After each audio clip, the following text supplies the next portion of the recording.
Nadine, bonjour, merci d'être avec nous, directrice de Primonial Portfolio Solutions. On fait comme tous les mois un point sur les marchés. Première question, quels ont été les drivers sur les marchés actions ? Bon, on voit que le mois de janvier n'a pas été complètement à l'espérance des gens. On attendait peut-être une début d'année un peu en fanfare, comme ce qu'on avait eu en fin d'année. Et les marchés ont pris peut-être un petit peu des bénéfices, se sont un petit peu ralentis, on va dire ralentis dans leur progression, à part une zone, et c'est la zone asiatique, et notamment c'est la Chine, qui quand même affiche des performances hallucinantes avec encore un 7 ou 8% sur le mois de janvier. Alors, on voit 7,4% sur la Chine. L'épidémie est venue de là-bas. C'est quoi? C'est le fait que la situation sanitaire soit meilleure chez eux que chez nous qui justifie une partie de ces performances? Bien sûr, hein, ce qu'on dit, hein, first in, first out. Hein. Ils ont été les premiers à juguler la pandémie, ou tout au moins officiellement à la juguler. Et ils sont les premiers à avoir un rebond économique qui a l'air d'être totalement certain. Regardez ce qui se passe notamment en Australie. Hein. Il y a l'Australian Open qui commence. Les gens sont dans la rue, sans masque, sans protection. C'est la même chose en Nouvelle-Zélande et c'est la même chose en Chine. Et quelque part, les marchés saluent le fait que cette pandémie se soit, entre guillemets, dissipée dans cette région du monde. Ok, alors ça, c'est ce que l'on a vu du côté des actions. Bon, du côté des taux, si on regarde la partie européenne, on continue à s'ennuyer grave. En revanche, ça commence à bouger aux États-Unis. Ben oui, un petit peu de tension sur l'inflation, hein, ce qu'on appelle les drivers d'inflation, le 5 ans dans 5 ans, ce qu'on regarde, ce que les marchés regardent, c'est-à-dire l'inflation dans 5 ans. On s'aperçoit qu'on commence à voir une hausse vers 2,30, 2,40. Donc on sent que l'inflation est peut-être devenir un sujet aux États-Unis. Et de facto, la courbe des taux a tendance un petit peu à se tendre. On a vu les taux 10 ans monter jusqu'à presque 1,14. Hein. Rappelez-vous, on était à 0,50 il y a 6 mois. Donc une hausse significative. Alors on en avait parlé le mois dernier de cette pontification de la courbe. Là on voit on est passé au-dessus du pourcent sur le 10 ans. À partir de quel niveau on s'inquiète? 1,50? Oui, c'est peut-être un niveau sur lequel le marché va commencer un petit peu à devenir nerveux, mais de toute façon, il devient un peu nerveux dès que le 10 ans a tendance un petit peu à remonter. Après, on fait confiance à la Fed de savoir un petit peu racheter, on va dire, les actifs pour éviter que justement cette pontification de courbe. Alors, maintenant, l'exercice que l'on fait tous les mois, c'est de suivre une allocation d'actifs. On va la regarder de suite, cette allocation d'actifs.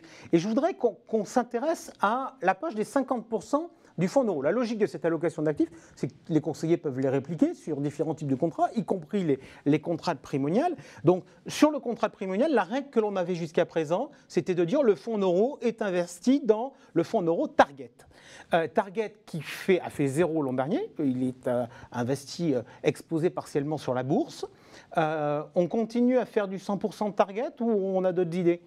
Disons qu'on a d'autres idées, c'est que quelque part, on l'a vu, hein, Target a fait 0 cette année, mais rappelez-vous que l'année précédente, on était à 3,60, donc en moyenne sur 2 ans, on est quand même largement au-dessus de la moyenne des fonds en euros traditionnels, qui sont quand même plus proches des 1, 1,10 qu'auparavant où on était à 4. Donc déjà, c'est moins important le 0. Et effectivement, comme vous le disiez, on est arrivé avec une nouvelle solution, encore l'innovation qu'on essaie d'apporter à nos clients par le biais de Sécurité Infra-Euro, qui est un fonds basé sur les infrastructures. C'est presque un peu l'équivalent, si je voulais dire, de Sécurité Pierre Euro, hein, qui était basé sur l'immobilier. Celui-ci, par Oradea, il est basé sur l'infrastructure. Il a fait 2,10 cette année. Donc l'un dans l'autre, même avec le 0 de Target, dans on va dire les mauvaises années, on va avoir un fonds ou un combo de fonds en euros qui vont nous rapporter 1% ou 1,05, qui va être à peu près en ligne avec le marché. Et puis les bonnes années de Target, on va pouvoir avoir une performance largement supérieure. Ok, donc on fait 50% Target, 50% infrastructure. On aurait fait la même chose si on était sur un portefeuille dynamique ou on aurait eu une approche un peu différente? Disons que la poche fonds en euros sur un portefeuille dynamique serait inférieure. Et effectivement, on garderait un petit peu cette différence. Alors, toujours si on regarde notre allocation d'actifs, le poids des actions n'a pas changé, mais l'autre jour, on va être honnête, on a eu un échange, les auditeurs et téléspectateurs s'en rappellent, on avait un débat, on avait envie d'aller peut-être de rééquilibrer au profit des émergents. En pratique, on y est allé ou pas? Oui, en pratique, on y est allé, parce que c'est vrai que notre métier aussi, c'est d'être réactif, et on sentait que c'était quand même un petit peu, les flux étaient en train de se positionner sur cette classe d'actifs. Donc on a rééquilibré le portefeuille. Rappelez-vous, à l'origine, on avait 6% d'émergents. On a passé donc 6% sur les 30%. On est passé à 10%. On a réduit un petit peu la zone européenne. On a réduit un petit peu la zone internationale pour se retrouver avec un portefeuille qui est très bien équilibré, un tiers, un tiers, un tiers dans son allocation. Sur les émergents, on cherche quoi? De la croissance, de la value, on ne peut pas faire la différence parce qu'on n'est pas au même niveau de maturité par rapport à chez nous? On cherche très clairement la croissance asiatique. Et je pense que de toute façon, les portefeuilles, que ce soit GEM Equity, que ce soit Carmignac émergent, on est typiquement sur ces problématiques-là. Et c'est ça qui a permis à ce que ces fonds fassent plus de presque 4% depuis le début de l'année. Ok, merci beaucoup Nadine. On se retrouve